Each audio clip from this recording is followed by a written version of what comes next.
Ang susunod na programa ay Rated G. Ito ay pwede sa lahat ng manonood.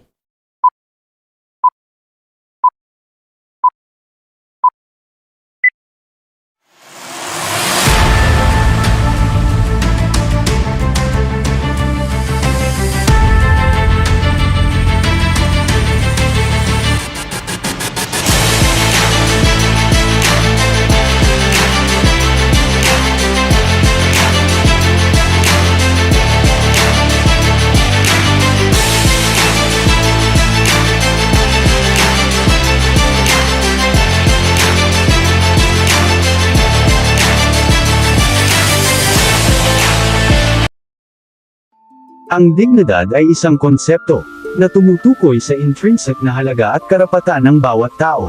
Ito ay ang pagkilala na ang bawat tao ay may karapatang tretuhin ng may pagpapahalaga, respeto, at karangalan, anuman ang kanilang pinagmulan, katayuan sa lipunan, o anumang iba pang katangian.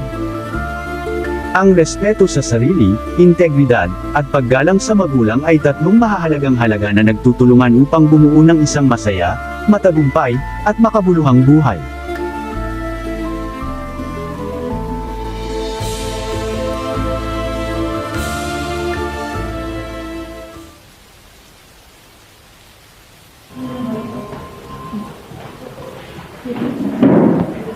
The class, get 1/4 sheet of paper.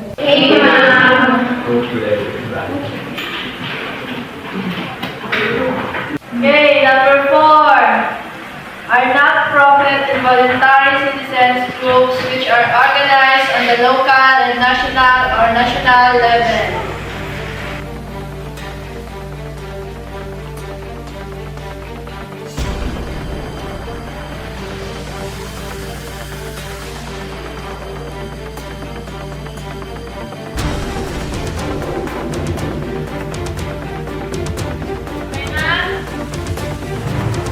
Regards to number 9, okay, let's proceed to number 10.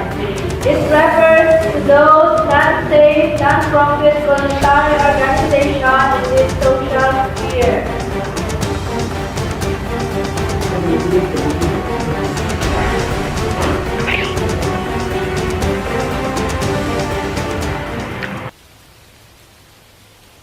Stand for your papers.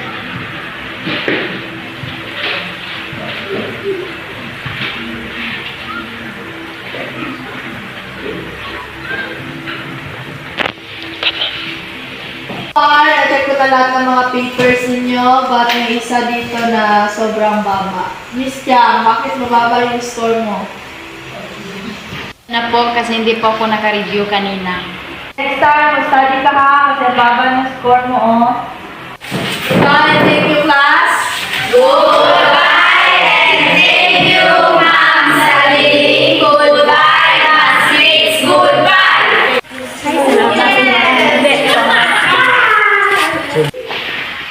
Hi, Besh! Buti na lang mataas ang score natin kanina. Parang kasi tayo. Oo nga. Hoy, Miss Piang, ba't ka malungkot? Yan kasi hindi ka pa pumpiya sa amin kanina. Okay lang po. Babawi ako sa susunod. At least naging totoo ako sa sarili ko. Okay. Pagiging tapat sa sarili. Ang integridad ay nangangahulugang pagiging tapat sa iyong mga paniniwala at prinsipyo, kahit na mahirap. Ito ay nagbibigay sa iyo ng pangunawa sa sarili at katapatan.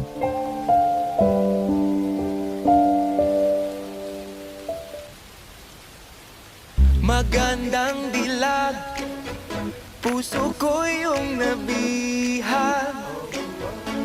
Wala nang ninanais. Tres!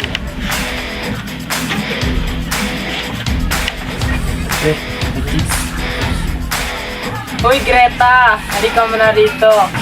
Hi, Besh! Ikaw pala!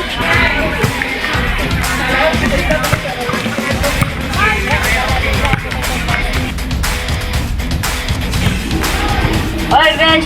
Kumusta na? Hoy Bes, halika mo na. Maupo ka mo na rito. Siyempre ako muna dito.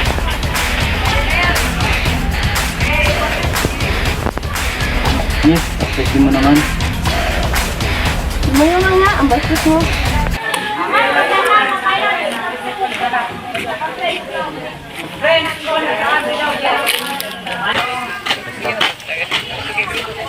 Anong ginagawa mo sa kaibigan ko? Sino ka pa? Pakila mo. Ba't nandito ka? Nandawag ko na din doon.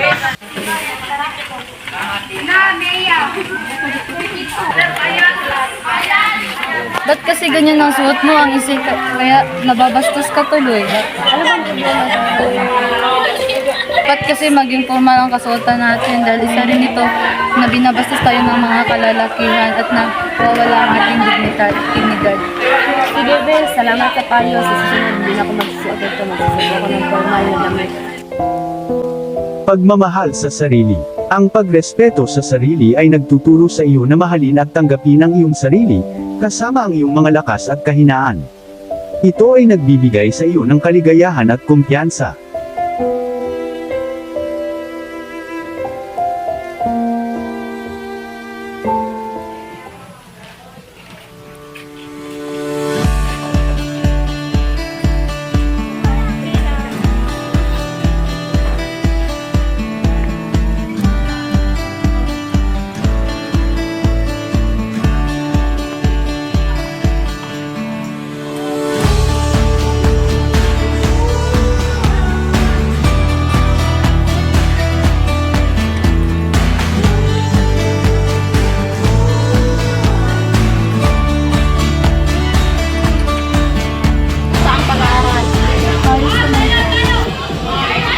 Ikaw, Gary, gayahin mo itong mga kapatid mo na nag-aral sila ng maayos.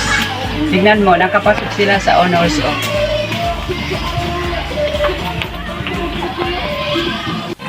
Kinakausap ka namin ng maayos. Pwede ba umayos ka? Pa, ano bang pakialam nyo? Mag-aral naman tayo mabuti. Ito wala talagang respeto sa mga nakakatanda.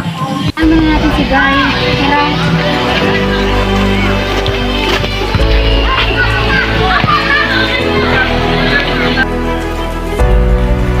Gary, ano ba problem mo? Bakit ka nagkakaganyan? Ano ba, Gary? Kinakausap ka ba namin? Ito namang bastos.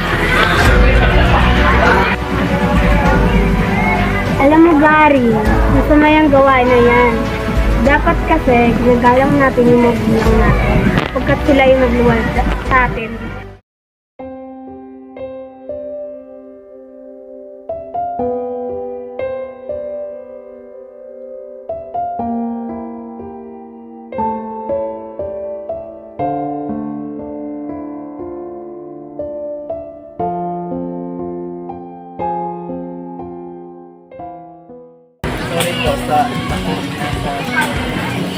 Okay lang, basta mangako kang hindi mo na yung ulo. Okay.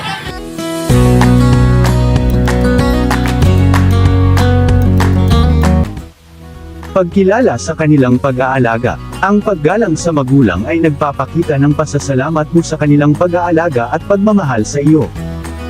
Pagsunod sa kanilang mga panuntunan. Ang paggalang sa magulang ay nangangahulugang pagsunod sa kanilang mga panuntunan at patnubay, kahit na hindi mo laging nauunawaan ang mga ito.